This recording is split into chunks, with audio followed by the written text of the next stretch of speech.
لبيك اللهم لبيك لبيك لا شريك لك لبيك إن الحمد والنعمة لك والملك لا شريك لك لبيك اللهم لبيك. Ya, saya Imron Mawardi, dosen di Departemen Ekonomi Syariah, Fakultas Ekonomi dan Bisnis Universitas Airlangga.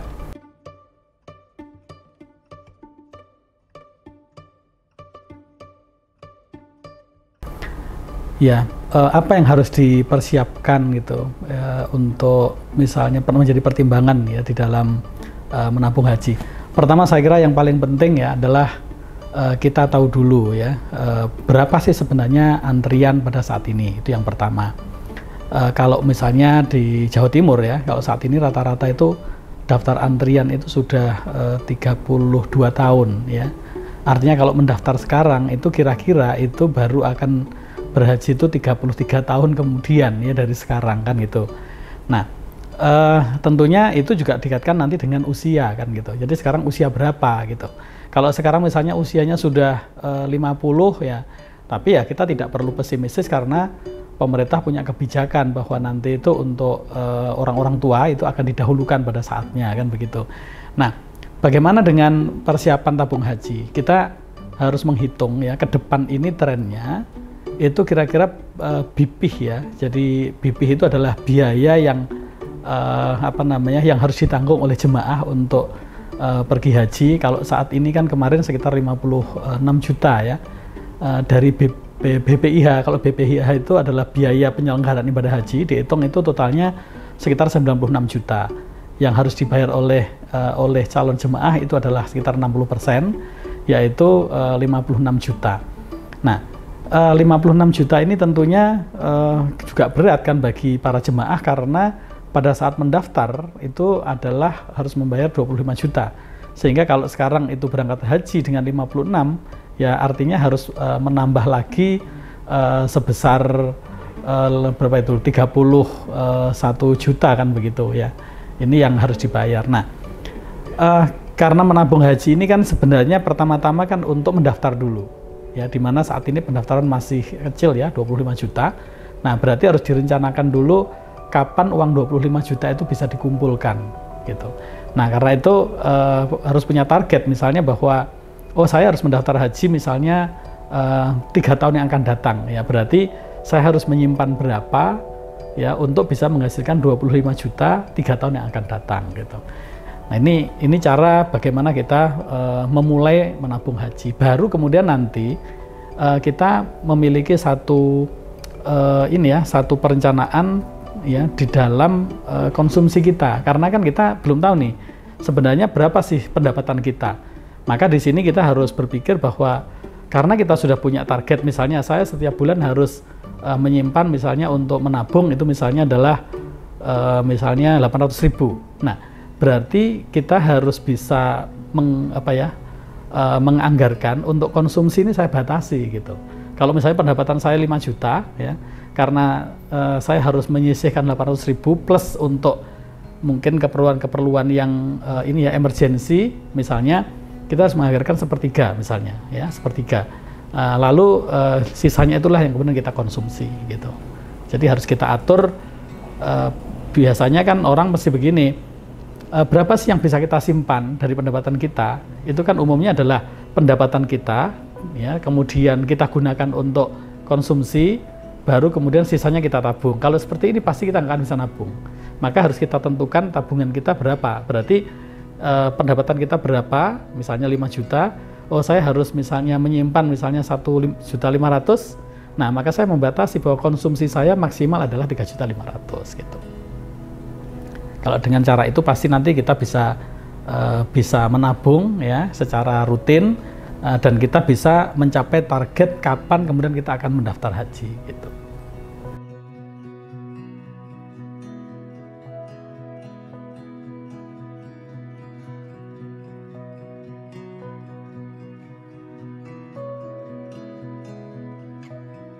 Ya, ini seperti tadi yang saya sampaikan ya. Jadi kita harus mengatur konsumsinya yang kita atur. Jadi kalau pendapatan kita berapa ya, contohnya tadi, kalau pendapatan kita adalah 5 juta, normalnya sebenarnya kita itu hidup itu mestinya untuk yang konsumsi rutin itu adalah 1/3 dari pendapatan kita. Lalu 1/3 dari pendapatan yang lain itu adalah untuk cadangan, ya, untuk hal-hal yang sifatnya itu tidak rutin. Kemudian yang 1/3 lagi mestinya adalah kita tabung, begitu. Itu kalau kita ingin hidup kita baik. Pertanyaannya adalah begini, ya kalau pendapatan sudah cukup, nah, misalnya kalau pendapatannya itu terlalu kecil bagaimana? Nah, maka kita mesti harus punya target, ya, berapa sih sebenarnya akan kita sisihkan sebagai sebagai investasi atau tabungan, ya, baik untuk misalnya pakai itu untuk pendidikan, misalnya kalau memang sudah menikah ya untuk pendidikan anak nanti, kemudian kapan kita akan misalnya menyisihkan untuk mendaftar haji itu, kapan kita punya target, kapan untuk kita punya target untuk misalnya beli rumah. Nah, maka semua kita rencanakan ya dengan satu batasan bahwa yang kita konsumsi itulah yang kita atur gitu.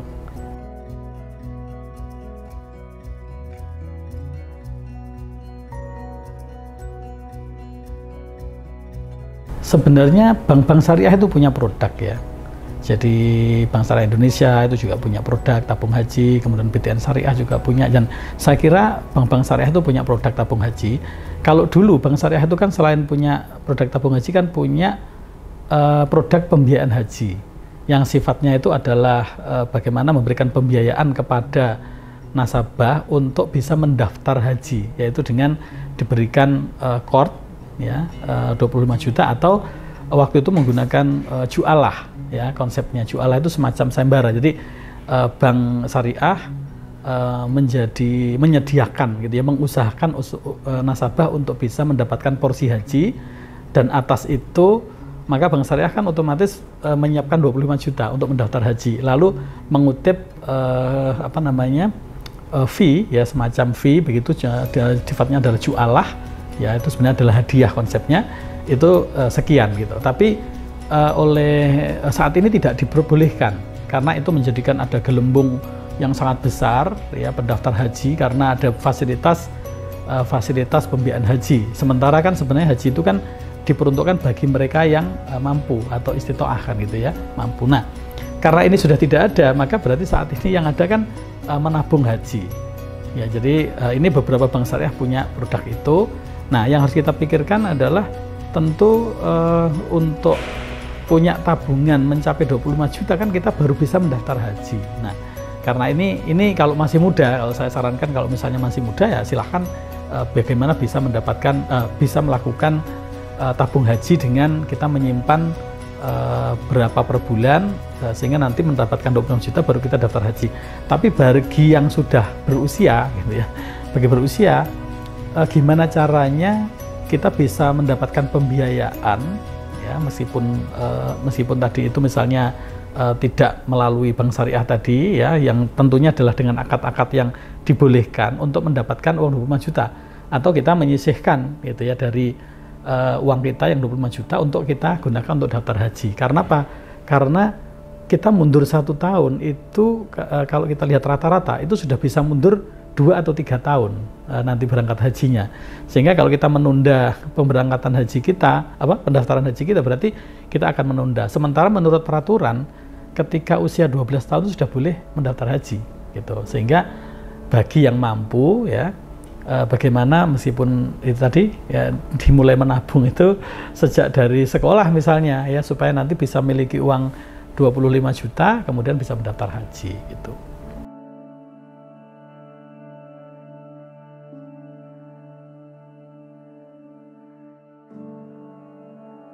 Ini ada beberapa perubahan ya di dalam 1 tahun ini misalnya ya. Sekarang selisih. Jadi begini, dulu kenapa haji itu murah ya, bipihnya itu kecil karena persentase yang dibayar oleh calon jemaah haji itu hanya kecil saja dibanding dengan BPIH-nya, biaya penyelenggaraan ibadah hajinya. Nah, untuk tahun memang idealnya begini. Idealnya karena haji itu sebenarnya adalah bagi yang mampu, maka sebenarnya harusnya biaya penyelenggaraan haji itulah yang dibayar oleh atau menjadi bipih bagi jemaah haji kan begitu. Artinya bahwa dia menggunakan uang miliknya sendiri untuk membayar penyelenggaraan haji gitu ya. Nah, selama ini yang dibayar oleh jemaah itu kan kecil. Kalau tahun 2024 ini sudah lumayan karena 60% itu sudah dibayar sendiri oleh jemaah, itu menjadi BPIH ya. Nah, lalu yang 40% itu dibayar dari nilai manfaat uang haji yang dikelola oleh BPKH. Ya kan gitu ya. Itu nah, dengan cara ini maka tahun ini kan ada peningkatan yang drastis biaya BPIH yang dibayar oleh jemaah. Kalau tahun lalu itu masih sekitar 36 ya. Kemudian saat ini sudah 56. Artinya kalau 56 ini berarti dengan jemaah sudah membayar 25 juta pada saat mendaftar, ya berarti kan masih lagi harus membayar sebanyak 31 juta. Gitu kan. Ini yang harus dibayar oleh jemaah. Nah, ke depan ini trennya BPKH itu mengupayakan bahwa ke depan itu semakin kecil yang ditanggung dari nilai manfaatnya. Artinya berarti BPIH-nya atau biaya haji yang ditanggung oleh jemaah haji kan berarti ke depan ini kan makin besar. Nah, ini yang kita agak susah untuk melihat bagaimana kaitan inflasi dan sebagainya karena ini berkaitan dengan kebijakan kan gitu. Nah, normalnya maksud saya begini. Normalnya nanti biaya haji itu begini. Jadi kalau calon jemaah itu udah dulu membayar 25 juta, kalau ini kan distorkan ke BPKH, lalu oleh BPKH kan digunakan untuk investasi. Rata-rata saat ini hasilnya itu 6% setahun.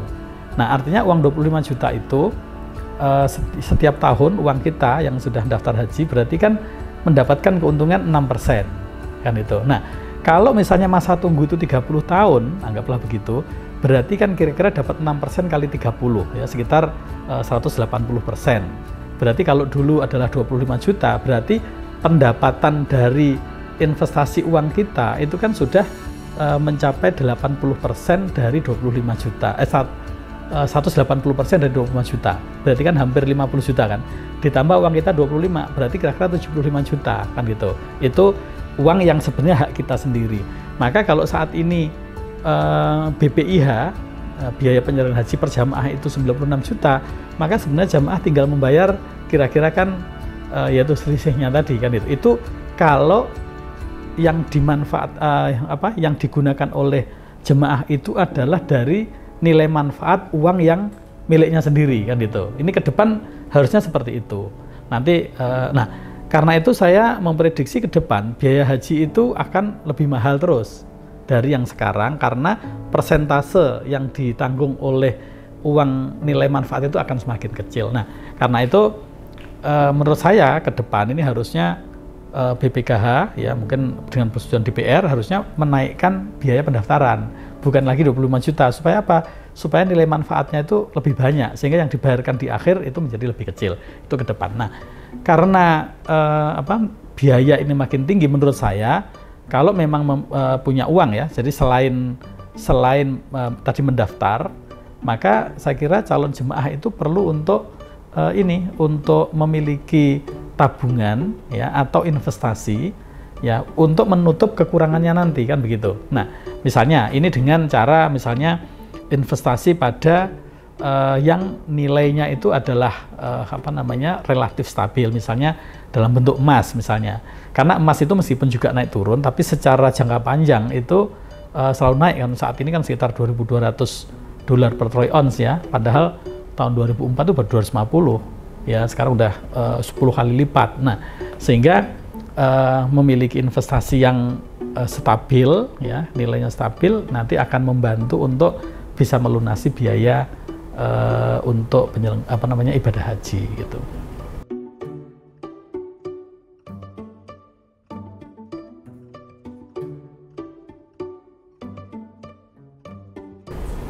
Ya, saya kira gini ya, kita ini memang hidup di zaman teknologi ya, kemudian sosial media kita menggunakan, kemudian di situ ada berseliweran ya iklan, promosi berbagai macam produk dan sebagainya. Nah, pertama-tama saya kira ya kita sebagai seorang muslim kita harus bisa membedakan apa itu sebenarnya wants ya, keinginan, dan apa itu sebenarnya need atau kebutuhan kan gitu. Nah, sebenarnya yang harus kita penuhi itu kan kebutuhan, ya, bukan wants gitu. Nah, karena itu kita harus setiap kali kita berbelanja, ibaratnya, ya, apalagi yang memang pendapatan kita terbatas, maka kita bagaimana caranya kita memenuhi yang need-nya saja, gitu ya, bukan wants-nya. Itu adalah cara bagaimana kita mengendalikan godaan, ya, kita mengendalikan konsumsi yang sebenarnya itu tidak kita perlukan. Satu contoh misalnya begini, kita ini memerlukan laptop. Laptop itu kita butuhkan untuk apa? Oh, hanya kita butuhkan untuk misalnya hanya mengerjakan tugas, lalu kemudian mungkin kita akan browsing dan sebagainya, ya. Yang standarnya bukan misalnya standar yang game gitu.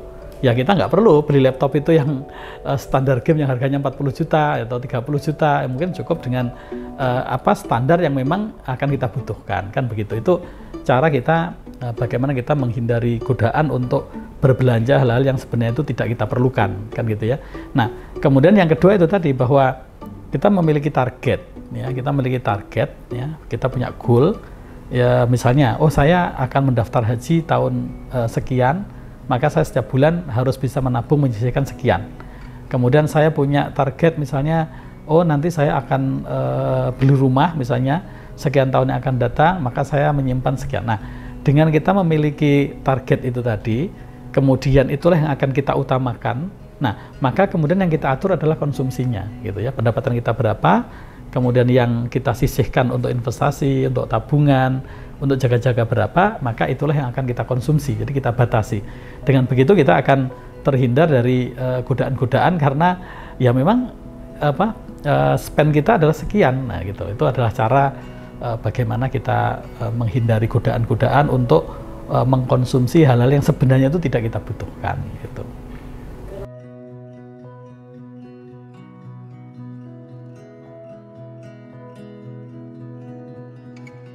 Ya, pesan saya begini, ya. Jadi haji itu wajib, ya. Sebenarnya kewajiban kita sebenarnya itu adalah mendaftar haji, gitu. Nah, karena yang wajib itu adalah mendaftar, ya, karena apakah nanti kita akan berangkat atau tidak, itu adalah ya nanti Allah lah yang akan mencarikan jalannya. Nah, karena haji itu wajib, maka saya berpesan kepada siapapun yang sudah punya cukup uang, ya, maka daftarlah haji dulu.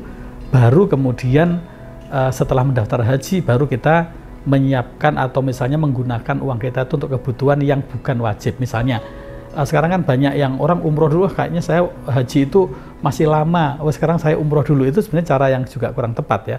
Jadi mendaftar haji dulu, kalau sudah mendaftar, kalau masih ada uang lebih silahkan umroh, silahkan berwisata, silahkan digunakan yang lain, karena kewajiban kita untuk mendaftar haji itu sudah terpenuhi. Nah, bahwa kita akan berangkatnya kapan, ya insya Allah kalau kita udah punya niat, ya, mendaftar ini, insya Allah nanti kita juga akan dipermudah. Kita punya banyak istilahnya pelajaran yang bisa kita ambil. Bagaimana pemulung aja bisa haji, bagaimana tukang becak, ya, ternyata itu dengan menabung yang sedikit-sedikit itu bisa haji. Tukang parkir yang sehari cuma menabung 10.000, 20.000, ya, 30.000, ternyata juga akhirnya bisa haji. Artinya apa? Kalau kita ini punya niat, ya, untuk berangkat haji, ya, maka Allah pasti akan mudahkan jalannya, dan nanti kita juga akan bisa untuk pergi haji. Itu pesan saya.